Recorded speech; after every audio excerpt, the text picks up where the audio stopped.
সাথে নিয়ে নিলাম সানগ্লাস। আমি রেডি। এই, আমি তো রেডি হয়ে গেলাম, তোমার আর কতক্ষণ লাগবে? আমার বেশি না, আজকে রাত 8টা পর্যন্ত সময় লাগবে। ঢং ঢং করে তাড়াতাড়ি করো, লেট হয়ে যাচ্ছে।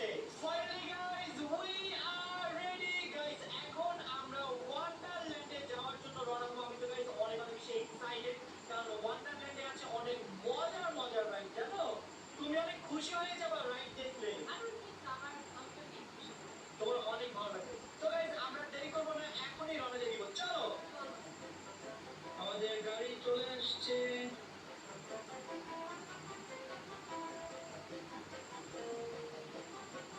গাইস ফাইনালি আমরা চলে আসলাম ওয়ান্ডারল্যান্ডের সামনে। গাইস জাস্ট দেখো, এইটার পিছনে রোলার কোস্টারের লাইনটা কত বড়। ভাই রে ভাই, আমার লাইফে দেখা সব থেকে বড় রোলার কোস্টার এইটা।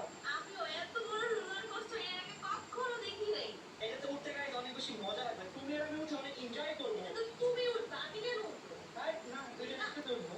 ওকে গাইস, এখন আমরা পার্কের ভিতরে যাবো, চলো। আমি তো অনেক বেশি এক্সাইটেড গাইস ভিতরে যাওয়ার জন্য। এতক্ষণ বাইরে থেকে দেখলাম, বাইরে থেকে দেখে গাইস অনেক বেশি ইন্টারেস্টিং লাগলো। তো চলো ভিতরে যেয়ে দেখি পার্কটা কেমন। ওয়াও গাইস, এই থিম পার্কটা কত সুন্দর দেখো। আর এখানে গাইস এত পরিমাণে মানুষ আসছে, এটা গাইস অনেক বড়, তাই না? হ্যাঁ, ওইদিকে দেখো কত সুন্দর। চলো চলো গাইস, এখন আমরা যে দিক থেকে ভিতরে ঢুকবো। ওয়াও, কি সুন্দর গাইস, আমরা চলে আসছি ওয়ান্ডারল্যান্ডের ভিতরে। দেখো গাইস, আমাদের পিছনে কত সুন্দর গার্ডেন। কেমন লাগতেছে তোমার কাছে?